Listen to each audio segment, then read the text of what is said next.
Hi friends. போன வருஷம் தான் தமிழக வெற்றிக் கழகம் கட்சியை தொடங்குன விஜய் அவர்கள் 2026வது வருஷ சட்டமன்ற தேர்தல சந்திக்க இருக்காரு.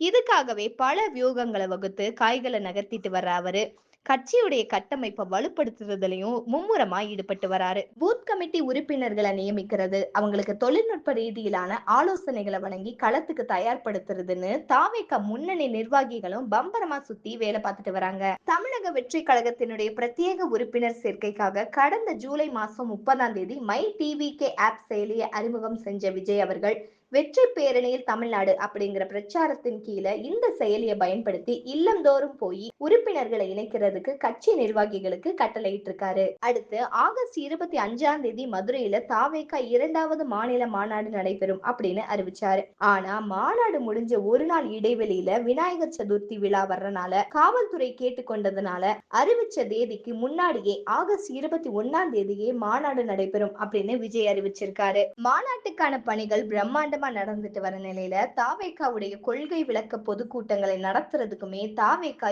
ஏற்கனவே இந்த வருஷம் நடந்து முடிஞ்ச செயற்குழுல திட்டமிட்டு இருந்தாங்க. அது மட்டும் இல்லாம செப்டம்பர்ல இருந்து டிசம்பர் வரைக்குமே தமிழகம் முழுசுமே விஜய் மக்கள் சந்திப்பு இருக்கும் அப்படின்னு அறிவிக்கப்பட்டுச்சு.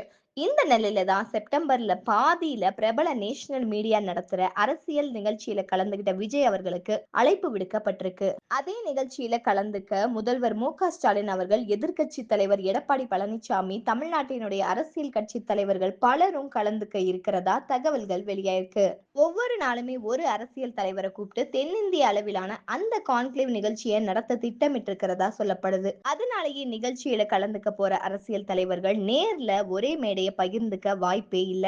அதே நேரம் தங்களுடைய கருத்துக்களை மக்கள் கிட்ட கொண்டு சேர்க்கிறதுக்கு அந்த மேடையை பயன்படுத்துறது மட்டும் உறுதியான ஒண்ணா இருக்கு. இந்த மாதிரியான லேட்டஸ்ட் அரசியல் அப்டேட்ஸ்லாம் உடனுக்குடனே தெரிஞ்சுக்கணும்னா மறக்காம நம்ம சேனல் ட்ரெண்டிங் டார்கெட்க்கு சப்ஸ்கிரைப் பண்ணி ஷேர் பண்ணுங்க. பாய். தேங்க்யூ.